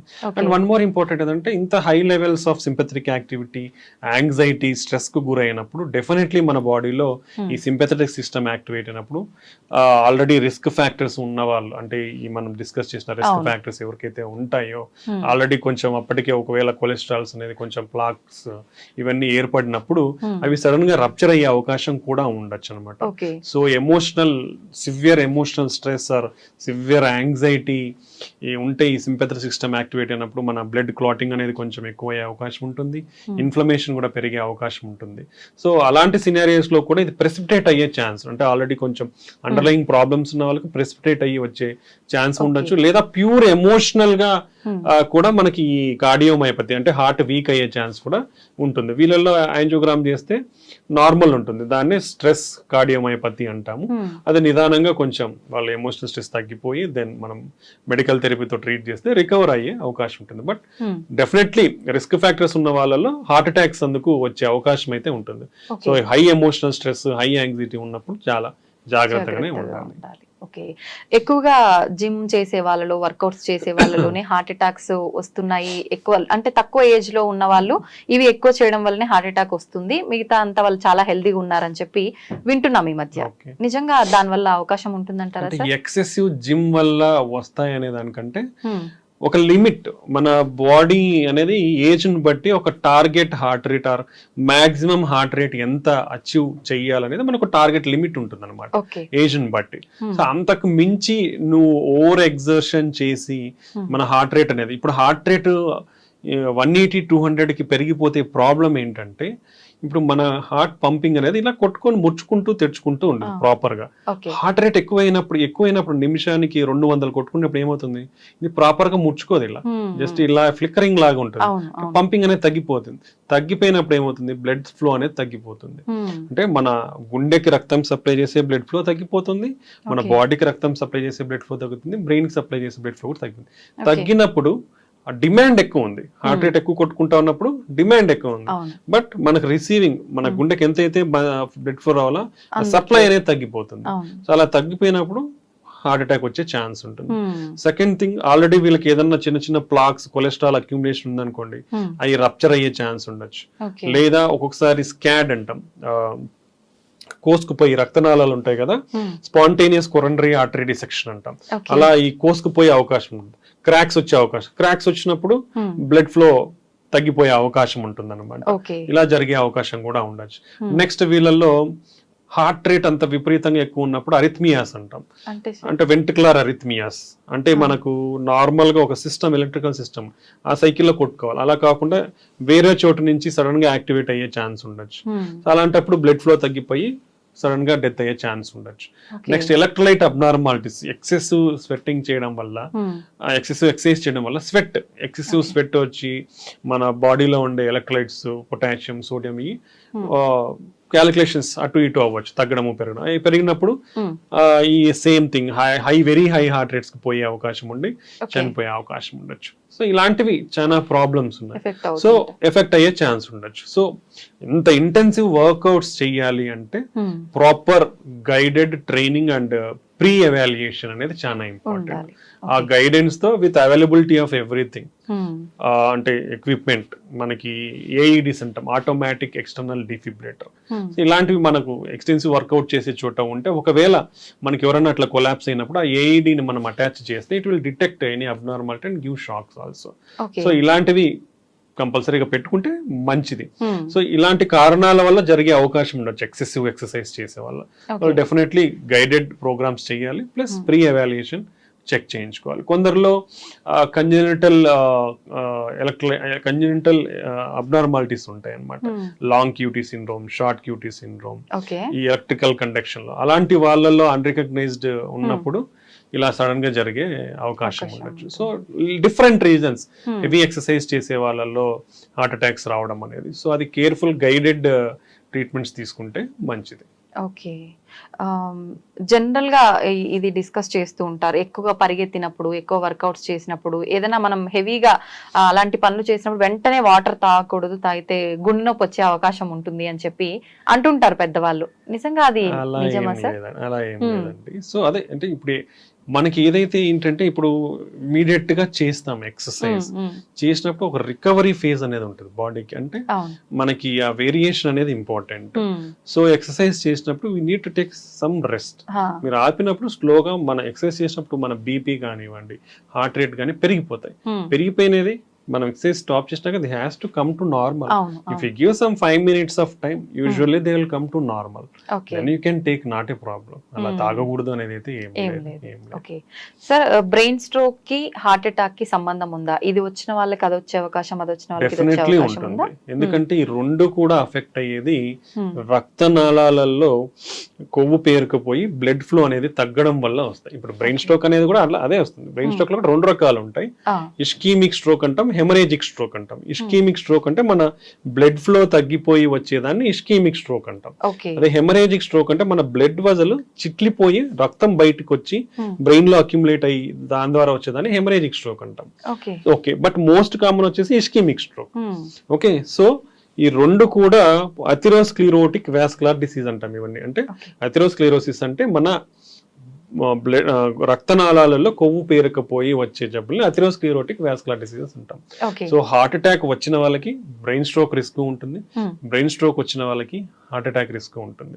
సో కాబట్టి ఏది వచ్చినా వీళ్ళకి డెఫినెట్ గా ఒక కొలెస్ట్రాల్ లోయరింగ్ ఏజెంట్, ఒక బ్లడ్ థిన్ అనేది లైఫ్ లాంగ్ వాడాల్సిన అవసరం ఉంది.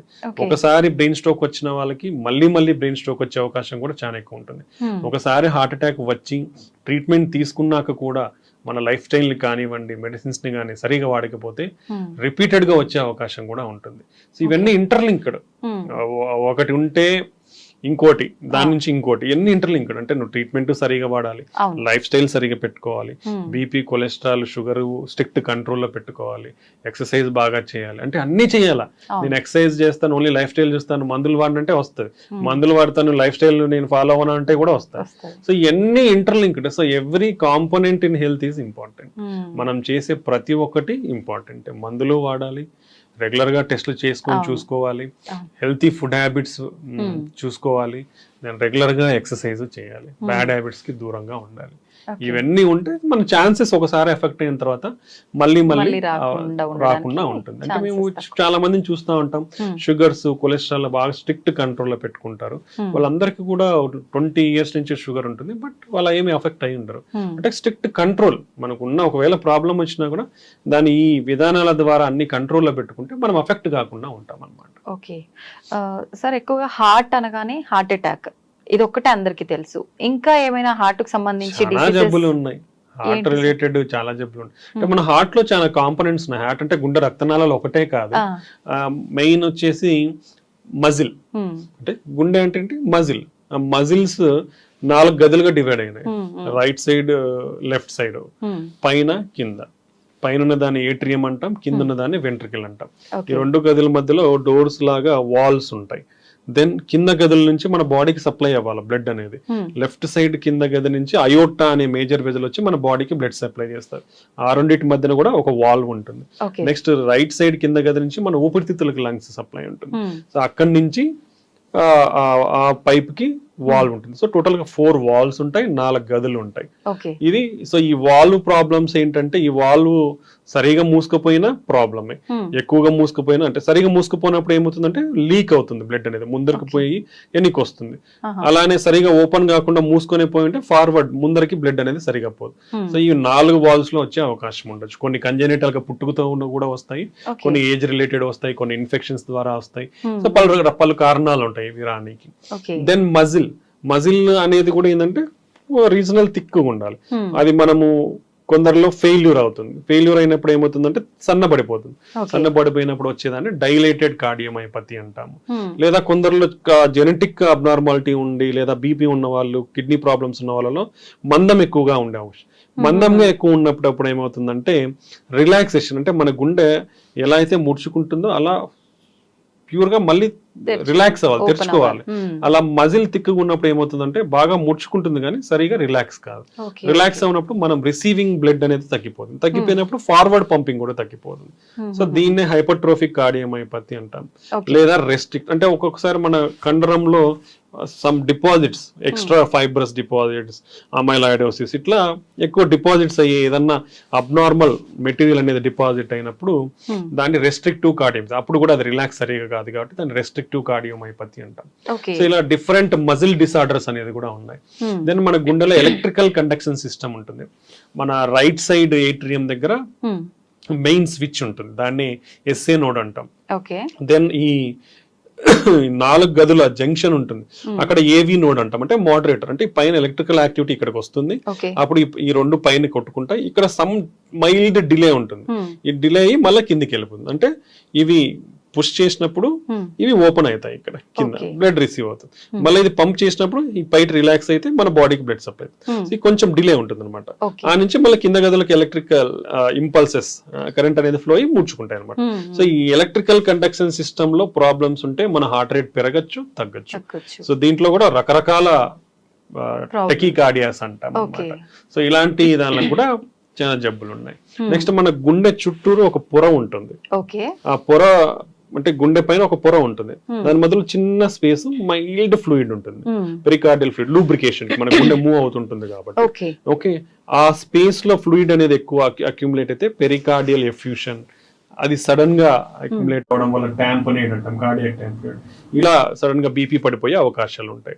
లేదా ఈ ఏదైతే పొర కాల్షియం అంతా పేరుకుపోయి మందంగా అంటే స్టిఫ్ గా తయారవుతుంది. స్టిఫ్ గా తయారైనప్పుడు ఏమవుతుంది, మామూలుగా మన గుండె కొంచెం ఫ్లెక్సిబుల్ కదా, సో ఆ ఫ్లెక్సిబిలిటీ తగ్గిపోతుంది. తగ్గిపోయినప్పుడు సేమ్ మన బ్లడ్ రిసీవింగ్ తగ్గిపోయి పంపింగ్ కూడా తగ్గిపోతుంది. సో ఇలా మన గుండెలో చాలా రకాల. Next congenital heart problems, heart holes ఉంటాయి, కొన్ని కరెక్ట్ పొజిషన్ లో ఉండవు, పుట్టుకతో ఇటుపక్క ఉండాల్సింది ఇటుపక్క, ఇక్కడ కనెక్షన్ ఉండాల్సింది ఇటు కనెక్షన్. సో ఇవన్నీ చాలా ఉంటాయి, కాంప్లెక్స్ కంజెనిటల్ హార్ట్ డిసీజెస్ అంటాం. నెక్స్ట్ మన పల్మరీ ఆర్టరీస్ ఏవైతే రైట్ సైడ్ కింద గది నుంచి ఊపిరితిత్తులకి బ్లడ్ వెజల్స్ సప్లై చేస్తున్నాయో దాంతో బ్లడ్ క్లాట్స్ పెరిగిపోవడం కానీ, దాంట్లో ప్రెషర్స్ పెరిగిపోవడం కానీ ఇలా వచ్చే అవకాశం ఉంటుంది. సో ఆ ప్రాబ్లమ్స్ పల్మరీ హైపర్ టెన్షన్ అంటాం. సో అవి ఒక సబ్సెట్ ఆఫ్ డిసీజెస్. నెక్స్ట్ మన కింద గది నుంచి లెఫ్ట్ సైడ్ గది నుంచి మన బాడీకి సప్లై చేసే మేజర్ బ్లడ్ వెజల్ పైప్, ఆ పైప్ లో కూడా డైలేట్ అయ్యే ఛాన్స్, అన్యూరిజమ్స్ అంటాం, లేదా కోసుకుపోయే ఛాన్స్ ఉంటుంది, అయోటిక్ డిసెక్షన్స్ అంటాం. సో ఇలా మల్టిపుల్ ప్రాబ్లమ్స్ అనేది ఉండే అవకాశం ఉంది. సో దీన్ని అందరికీ కార్డియాక్ అని కాదు, కార్డియో వాస్కులర్ డిసీజెస్ అంటాం మనం ఉండే జబ్బులని. సో మన లెగ్స్ లో కానివ్వండి, హ్యాండ్స్ లో రక్తనాళాలు ఉంటాయి, అవి కూడా బ్లాక్ అయ్యే ఛాన్స్ ఉంటాయి. సో ఇలాంటి హ్యూజ్ గుండె జబ్బులు అనేది చాలా రకాలు ఉన్నాయి. బట్ అన్నిట్లో కూడా 85% వచ్చేసి హార్ట్ అటాక్స్, బ్రెయిన్ స్ట్రోక్స్, దాని వల్లనే ఎక్కువ చనిపోతున్నారు. నెక్స్ట్ హార్ట్ ఫెయిల్యూర్, హార్ట్ గుండె వీక్ అవ్వడం అనమాట. సో ఇవి కామన్ కాబట్టి దాని మీద కాన్సన్ట్రేట్ చేసి పీపుల్ అనేది ఎడ్యుకేట్ అవ్వాలి. ఎడ్యుకేట్ అవి దాన్ని ఎలా నివారించాలనేది మనం తెలుసుకోవాలన్నమాట. అయితే ఇప్పుడు ఎటువంటి సందర్భాల్లో సర్జరీ అవసరం పడుతుంది, ఎటువంటి సందర్భాల్లో ట్రీట్మెంట్ తో సరిపోతుంది అంటారు సార్? అంటే ఒక్కొక్క డిసీజ్ కి ఒక్కొక్క ట్రీట్మెంట్ ఉంటుంది. సో బట్ మనకి ప్రతి జబ్బుకి కూడా కొన్ని గైడ్ లైన్స్ అనేది ఉంటాయి. అంటే ఈ విధంగా ఉంటే ఈ విధంగా చేయాలి అంటే మనకి గైడ్ లైన్స్ అనేది ఒక్కొక్క జబ్బుకు ఉంటాయి. బట్ మనం ప్రాక్టికల్ గా చూస్తే ఒక మనిషిలో ఒక జబ్బే ఉండదు, 2-3 ఉంటాయి. సో నువ్వు ఆ 2-3ని డీల్ చేసేటప్పుడు ఇట్స్ కాల్డ్ ఇండివిడ్యువలైజ్డ్ పర్సనలైజ్డ్ ట్రీట్మెంట్. అంటే ఈ గైడ్ లైన్స్ ని ఫ్రేమ్ గా పెట్టుకొని బేసిక్ ఫ్రేమ్ గా ఏది కరెక్ట్ ట్రీట్మెంట్ అనేది మనం డిసైడ్ చేస్తాం అనమాట. అది important. That is called patient centric approach అంటాం. అంటే పేషెంట్ కి ఏం ప్రాబ్లం ఉంది, ఎటువంటి ప్రాబ్లమ్స్ ఉన్నాయి అవి చూసుకొని, అంటే గుండెది ఒకటే కాదు, వాళ్ళ కిడ్నీ ప్రాబ్లమ్స్ ఉంటాయి, లంగ్ ప్రాబ్లమ్స్ ఉంటాయి, లివర్ ప్రాబ్లమ్స్ ఉంటాయి. సో ఇట్లా ఒక జబ్బుకి ఒక ప్రాబ్లం అంటే treatment is very easy. But అలా మనకు ఉండదు. ప్రజెంటేషన్ పేషెంట్స్ వచ్చినప్పుడు మల్టిపుల్ ప్రాబ్లమ్స్ ఉంటాయి వాళ్ళలో. సో అలా అన్ని ప్రాబ్లమ్స్ ని చూసి వాళ్ళకి ఏది బెస్ట్ ట్రీట్మెంట్ స్ట్రాటజీ అనేది డిసైడ్ చేయాల్సిన అవసరం ఉంటుంది. ఇప్పుడు ఫర్ సపోజ్ హార్ట్ అటాక్ లో గుండె రక్తనాళాలు బ్లాక్స్ మూసుకుపోయినప్పుడు ఇచ్చే ట్రీట్మెంట్ మనకు తెలిసింది 2 స్టంట్స్ కానివ్వండి, open heart surgery, bypass. But ఇంతకు ముందు 20 సంవత్సరాలకు ముందు తీసుకుంటే మనకి పెద్దగా ట్రీట్మెంట్స్ లేవు. బట్ ఇప్పుడు ఎవ్రీథింగ్, ఈవెన్ వాల్వ్ మార్చాలన్నా, ఏదైతే మేజర్ వాల్వ్స్ ఉన్నాయో అవి మార్చాలంటే కూడా ఓపెన్ హార్ట్ సర్జరీ అవసరం లేకుండా ట్రీట్మెంట్స్ అనేది వచ్చేసాయి. ఇప్పుడు వెరీ అడ్వాన్స్డ్ నౌ. గుండె జబ్బులను ట్రీట్ చేసే విధానాలు ఎంత అడ్వాన్స్డ్ అంటే అంత అడ్వాన్స్ అయిపోయాయి. సో ఓపెన్ హార్ట్ అవసరం లేదు మెజారిటీ వార్డ్స్ కి. నువ్వు ఓపెన్ హార్ట్ లేకుండా చిన్న మన రక్తనాళాల ద్వారా ట్యూబ్స్ పంపించి ట్రీట్ చేసేయచ్చు majority. But it's some what costly affair mildly, because అన్ని లేటెస్ట్ టెక్నాలజీస్, లేటెస్ట్ అడ్వాన్స్మెంట్స్ కాబట్టి సమ్ ప్రైస్ ఇస్ దేర్. అది ఇంపార్టెంట్. సో నెక్స్ట్ అది హార్ట్ అటాక్స్ తీసుకుంటే, రెండోది హార్ట్ వాల్స్ ప్రాబ్లమ్స్ చెప్పారు. అవును. వాల్స్ ప్రాబ్లమ్స్ కూడా ఇంతకు ముందు ఓన్లీ ఓపెన్ హార్ట్ చేసి వాల్స్ రిప్లేస్ చేసేవాళ్ళు. అంటే ఇవన్నీ కూడా ఏంటంటే ఈ పేషెంట్ ఏజ్ ఎంత, సివియారిటీ ఎంత, వాళ్ళకి అదర్ ప్రాబ్లమ్స్ ఏమున్నాయి, ఓకే, ఇవన్నీ తీసుకొని మనం డెసిషన్ మేకింగ్ ఉంటుంది. సో వీళ్ళల్లో ఓపెన్ హార్ట్ సర్జరీ బెస్టా, లేదంటే అది అవసరం లేకుండానే ట్రీట్ చేయొచ్చా, లేదా మందులతోనే ట్రీట్ చేయొచ్చా అనేది మనం డెసిషన్ సివియారిటీని బట్టి, ఏజ్ ని బట్టి మనం డెసిషన్ మేకింగ్ అనేది ఉంటుంది. నెక్స్ట్ ఇప్పుడు ఎలక్ట్రికల్ కండక్షన్ సిస్టమ్ ప్రాబ్లమ్స్ ఉంటాయి, దానికి డెఫినెటివ్ ట్రీట్మెంట్స్. హార్ట్ రేట్ పడిపోయింది అంటే పేస్ మేకర్ వేయించుకోవాలి. హార్ట్ రేట్ లెస్ దెన్ 40 కంటే ఉంది, పేస్ మేకర్ వేయించుకోవాలి. నెక్స్ట్ వచ్చేసి మన హార్ట్ రేట్ అనేది ఫ్రీక్వెంట్ గా ఎక్కువ కొట్టుకుంటా ఉంది, దానికి డిఫరెంట్ ట్రీట్మెంట్స్. ఒకటి ఏంటంటే ఐసిడి, పేస్ మేకర్ లాంటిది ఇంట్రాకార్డియాక్ డిఫిబ్రిలేటర్ అంటాం. సో అలాంటిది విపరీతంగా హార్ట్ రేట్ అనేది ఎక్కువ కొట్టుకుంటా ఉంటే మనం అది సజెస్ట్ చేస్తాం. లేదా వాళ్ళకి ఇప్పుడు ఎలక్ట్రోఫిజియలాజికల్ స్టడీస్ అంటాం, అంటే అది ఎక్కడి నుంచి వస్తుంది, దాంట్లో డిఫరెంట్ మెకానిజమ్స్ వల్ల వస్తాయి హార్ట్ రేట్ ఎక్కువ కొట్టుకోవడం అనేది. ఎక్కడి నుంచి వస్తుంది అనేది మనం ఐడెంటిఫై చేసి ఆ సర్క్యూట్ ఏదైతే ఉంటుందో దాన్ని చిన్న మనం థెరపీ ద్వారా ట్రీట్ చేస్తే ఆ సర్క్యూట్ వెళ్ళిపోతుంది. వెళ్ళిపోయినప్పుడు అది తగ్గే అవకాశం ఉంటుంది. దాన్ని రేడియో ఫ్రీక్వెన్సీ అబ్లేషన్ అంటాం. దాంట్లో huge technologies, basic 2D analysis లేదా 3D ఇమేజింగ్ మెథడ్స్ కూడా ఉంటాయి, CAR2 అంటాం. దాంట్లో డిఫరెంట్ టెక్నాలజీస్ ఉన్నాయి అన్నమాట. రీసెంట్ గానే నేను ఒక న్యూస్ చూసాను పేపర్ లో, 1.2 lakhs ఆ మెడిసిన్ అది తీసుకుంటే గుండెకి సంబంధించిన జబ్బులు రాకుండా ఉండే అవకాశం ఉంటుంది, దాని నుంచి బయటపడే అవకాశం ఉంటుంది అని చెప్పి. ఏంటి సార్ ఇదంతా నిజమైన? చాలా కాస్ట్లీ కూడా కదా అది. అంటే ఇది రీసెంట్ డెవలప్మెంట్ అండి. ఏంటంటే ఇంక్లిజిరాన్ ఇంజెక్షన్ అంటాం అది. సో బేసికలీ మనకు ఆల్రెడీ దీనికంటే ముందే PCSK9 ఇన్హిబిటర్స్ అని ఉన్నాయి. అదేంటంటే మన కొలెస్ట్రాల్ ని, అంటే ఇప్పుడు లివర్ పైన LDL రిసెప్టర్స్ ఉంటాయి. అంటే మన LDL బ్యాడ్ కొలెస్ట్రాల్ ని తీసుకొని లివర్ లోకి తీసుకొని మనకి ఆ బ్యాడ్ కొలెస్ట్రాల్ ని తగ్గిస్తాయి అనమాట. సో మనకి ఇంతకు ముందు ఉన్న PCSK9 ఇన్హిబిటర్స్ అంటే మోనోక్లోనల్ యాంటీబాడీస్. ఆ యాంటీబాడీస్ ఇచ్చినప్పుడు బాడీలో అవి PCSK9 కి అటాచ్ అయిపోయి, సో ఆ ఎఫెక్ట్ అంటే ఆ PCSK9 ఎంజైమ్ ఏదంతా ఆ ఎఫెక్ట్ LDL రిసెప్టర్స్ మీద లేకుండా ప్రభావితం చూపేది. దాని ద్వారా LDL రిసెప్టర్స్ అనేది లివర్ పైన అబండెంట్ గా ఉండి LDL బ్యాడ్ కొలెస్ట్రాల్ అనేది లివర్ లోకి తీసుకొని డిస్పోజ్ చేయడం వల్ల కంట్రోల్ చేసేది. అది ఒక మెకానిజం. ఇప్పుడు ఈ ఇన్క్లిజిరాన్ ఏంటంటే ఈ ఇన్క్లిజర్ అనేది జీన్ లెవెల్లో మనకి, అంటే RNA సైలెన్సింగ్ RNA జీన్ లెవెల్లో పనిచేస్తుంది అనమాట. అదేమవుతుందంటే అది ఇవ్వడం వల్ల జీన్ లెవెల్లో టోటల్ గా ఈ PCSK9 ఏదైతే ఉందో దాని ప్రొడక్షన్ నే కంప్లీట్ గా తగ్గించేస్తుంది. అప్పుడు ఇది వచ్చి దీనికి LDL రిసెప్టర్స్ అనేది అటాచ్ కాదు కదా. అటాచ్ కానప్పుడు అబడెంట్ రిసెప్టర్స్ అనేది లివర్ పైన ఉండి ఈ LDL బ్యాడ్ కొలెస్ట్రాల్ తీసుకొని తగ్గించేస్తుంది అనమాట లివర్. సో ఇది ఈ రెండింటికి ఇంత ముందు ఉన్న కాంపౌండ్ ఏంటంటే మోనోక్లోనల్ యాంటీబాడీస్. అంటే PCSK9 ప్రొడ్యూస్ అవుతుంది, బట్ దాని యాక్షన్ ని ప్రివెంట్ చేసేవి యాంటీబాడీస్. ఇప్పుడు ఈ కొత్తగా వచ్చిన ఇంజెక్షన్ ఏంటంటే ఆ ప్రొడక్షన్ నే తగ్గించేస్తుంది అనమాట. అది బెనిఫిషియల్.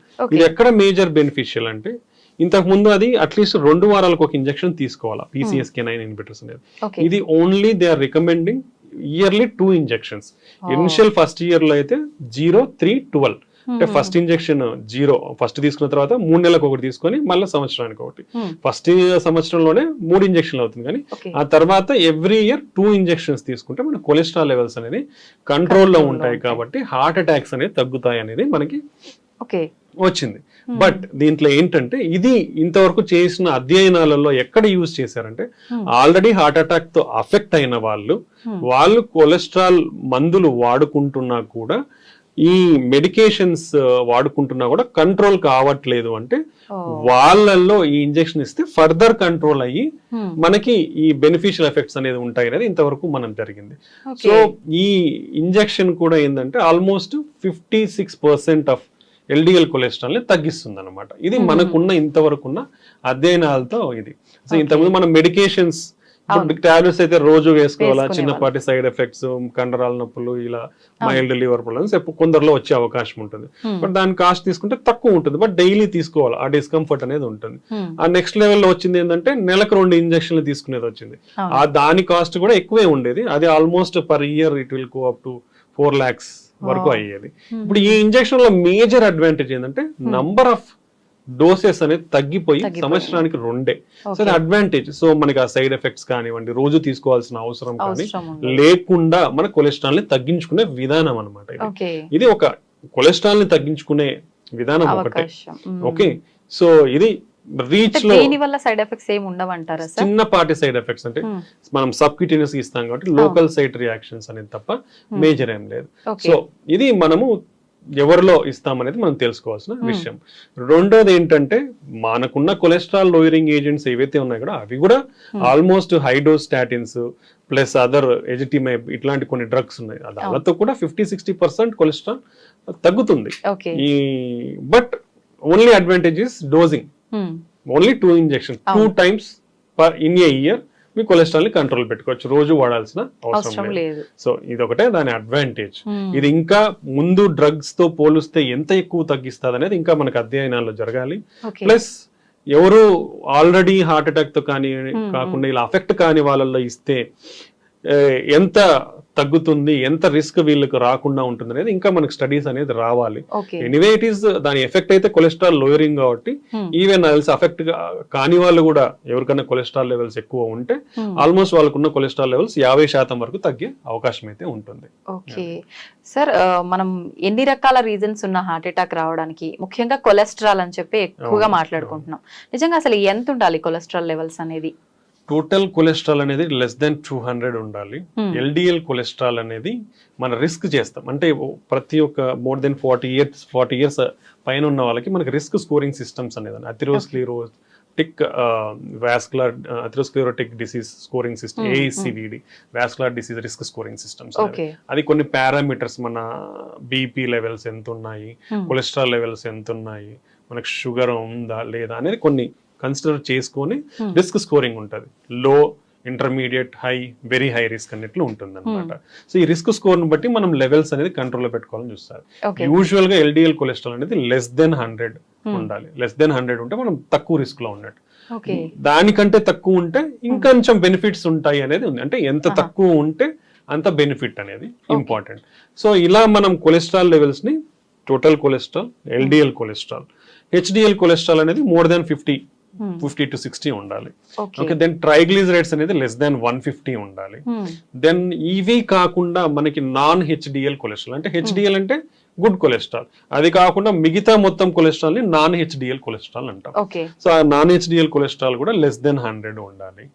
ఓకే, అంటే ఇది మనం ఆడవారిలో అయినా మగవారిలో అయినా ఏజ్ వాళ్ళలో అయినా ఇంతే నెంబర్ ఉండాలా సార్? అందరిలో. ఓకే, దెన్ మనకి ఈ కొలెస్ట్రాల్ కాకుండా అదర్ కాంపోనెంట్స్ కూడా మనం కన్సిడర్ చేయాలి అనేది కొత్త గైడ్ లైన్స్ సూచిస్తున్నాయి. పర్టికులర్లీ ఇన్ఫ్లమేషన్ అంటాం, అంటే చెడు కణాలు రియాక్షన్ అంతా కూడా మనం ఇన్ఫ్లమేషన్ అంటాం. అది హై సెన్సిటివ్ సిఆర్పి అంటాం, అది లెస్ దెన్ 2 nanograms/deciliter ఉండాలి. దెన్ అపోలైపోప్రోటీన్ బి అంటాం, దెన్ అనదర్ అపోలైపోప్రోటీన్ బి కూడా లెస్ దెన్ 100 ఉండాలి. Next you're having one lipoprotein A అనేది లెస్ దాన్ 50 ఉండాలి. సో ఇలా ఈ కొలెస్ట్రాల్ కాకుండా ఈ మిగతా పారామీటర్స్ కూడా మనం మానిటర్ చేయాల్సిన అవసరం ఉందన్నమాట. సో ఇవి నార్మల్ వాల్యూస్ ఎట్లా ఉండాలి, అబ్నార్మల్ వాల్యూస్. ఇప్పుడు almost total cholesterol more than 240 ఉంటే ట్రీట్ చేయాలి, ట్రైగ్లిజరైడ్స్ మోర్ దెన్ 200 ఉంటే ట్రీట్ చేయాలి, ఎల్డిఎల్ కొలెస్ట్రాల్ మోర్ దెన్ 190 ఉంటే కంపల్సరీ, అదే లెస్ దెన్ 40 ఉన్న వాళ్ళలో మోర్ దెన్ 160 ఉంటే ట్రీట్ చేయాలి. ఓకే, ఇవి మనకున్న గైడ్ లైన్స్. సో ఇవన్నీ డిఫరెంట్ కంట్రీకి డిఫరెంట్ గైడ్ లైన్స్ ఉన్నాయి, బట్ ఆల్ గైడ్ లైన్స్ కూడా ఇవే సూచిస్తాయి అనమాట.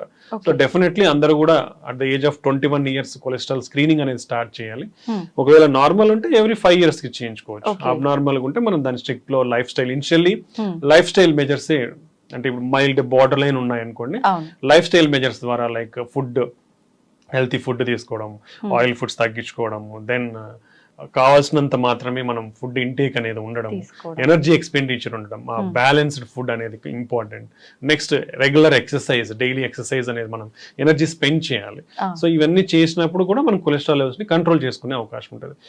ఇది లైఫ్ స్టైల్ మెజర్స్ తో కూడా కంట్రోల్ కానప్పుడు then we have to go for drug therapy. So ఈ విధంగా మనము స్ట్రాటజికల్ గా మనకు చెక్ చేసుకొని లైఫ్ స్టైల్ ని మార్చుకోగలిగితే మెజారిటీ ఆఫ్ ద టైం తగ్గించుకునే అవకాశం ఉంటుంది. ఓకే సార్, చాలా మంది చెప్తుంటారు నెయ్యి తీసుకోవడం అనేది మంచిది, గుడ్ కొలెస్ట్రాల్ ఉంటుంది అని చెప్పి, కానీ ఎంత మోతాదులో తీసుకుంటే అది మంచిది అనేది కూడా లిమిట్ చూసుకోవాలంటుంటారు కదా, అలా చూసుకోవాలంటారా నెయ్యి విషయంలో కూడా? అండి, యాక్చువల్లీ దీంట్లో కొన్ని ప్రొటెక్టివ్ కాంపౌండ్స్ ఉన్నాయి లిపిడ్స్ పరంగా చూసుకుంటే. కొన్ని మోనో సాచురేటెడ్ ఫ్యాటీ యాసిడ్స్ ఇవి కూడా ఎక్కువనే ఉన్నాయి. సో 2 రకాలు ఉన్నాయి కాబట్టి సో మనకు రికమెండేషన్స్ ఉన్నాయి గీ వరకు. సో 1 teaspoon పర్ డే అదైతే డైలీ రికమెండెడ్ తీసుకోవచ్చు. సో అంతకు మించి తీసుకుంటే some bad cholesterol definitely increase అయ్యే ఛాన్స్ డెఫినెట్లీ ఉంది. సో దట్స్ వై ఇంటి లాట్ ఆఫ్ స్టడీస్ కూడా జరిగాయి ఎంత అమౌంట్ ఆఫ్ గీ తీసుకోవాలి. Particularly Indians are more familiar with intake of ghee. ఎక్కువగా నెయ్యి తీసుకునే అలవాటు అనేది మన సాంప్రదాయాల ఆచరణలో ఉంది కాబట్టి సో మన రిస్క్ ప్రొఫైల్ కి ఎలా ఉంది అనేది కూడా స్టడీస్ జరిగాయి. దాంట్లో మనకు రికమెండేషన్స్ ఏంటంటే ఈ ఎవరైతే ఓన్లీ 1 teaspoon వరకు నెయ్యి ఒక రోజుకి తీసుకుంటే వాళ్ళకి హార్ట్ అటాక్స్ అనేది ఆర్ హార్ట్ ప్రాబ్లమ్స్ అనేది తక్కువగా ఉన్నాయి. అదే దానికంటే ఎక్కువగా తీసుకుంటే వాళ్ళల్లో హార్ట్ హెల్త్ ప్రాబ్లమ్స్ అనేది పెరిగే అవకాశం ఉంది. So 1 teaspoon per day is recommended. పాలు పెరుగు విషయానికి వస్తే చాలా మంది అది కూడా అంటుంటారు కొలెస్ట్రాల్ ఎక్కువగా తీసుకోవద్దు అని చెప్పి. తీసుకోవచ్చండి. మనకి even best diet Mediterranean diet అనే చెప్తాము హార్ట్ రిలేటెడ్ తీసుకుంటే. దాంట్లో కూడా మనకి it is recommended dairy products అనేది తీసుకోవచ్చు అనేది. Even per day at least 1 to 2 coffee కానివ్వండి తీసుకోవచ్చు, but not more than that. అలానే మనం తీసుకుంటే butter is not advisable. Okay, but cheese అనేది at least per week 2 to 3 times అనేది కూడా రికమెండెడ్ ఉంది దాంట్లో. బట్ క్వాంటిటీ అనేది మనం లిమిటెడ్ క్వాంటిటీ అనేది ఏదైనా మినిమం టు మోడరేట్ క్వాంటిటీ ఉన్నప్పుడు ఏం కాదు. ఎనీథింగ్ ఓవర్ క్వాంటిటీ తీసుకుంటే డెఫినెట్లీ సైడ్ ఎఫెక్ట్స్ అనేది ఉంటుంది. సో మన బేసిక్ పిరమిడ్ లో కూడా ఏంటంటే పైన టిప్ ఆఫ్ ద పిరమిడ్ లో ఉంటాయి ఇవన్నీ. కాబట్టి limited amount per week limited amount of dairy products అనేది డెఫినెట్లీ డైరీ ప్రోడక్ట్స్ డైలీ అనేది 1 to 2 times తీసుకోవచ్చు. That's advisable only, but not in more quantities. ఇప్పుడు కాఫీ అయితే 1 to 2 cups per day. Butter better to be avoided. Cheese, curd ఇవన్నీ కూడా తీసుకోవచ్చు. దానివల్ల అయితే హార్మ్ఫుల్ అయితే ఏం లేదు. Okay, thank you sir, thank you very much. నిజంగా హార్ట్ అనేసరికి చాలా రకాల డౌట్స్ ఎప్పటికప్పుడు మనం మాట్లాడుకున్నా కూడా ఇంకా కొత్త కొత్త డౌట్స్ వస్తూనే ఉన్నాయి. చాలా మంది కామెంట్ లో కూడా పెడుతున్నారు. మరొక మంచి ఎపిసోడ్ లో ఒక మంచి ఇంట్రెస్టింగ్ టాపిక్ ఏంటి అంటే హార్ట్ ట్రాన్స్ప్లాంటేషన్ గురించి మాట్లాడుకుందాం sir. Thank you sir, thank you very much.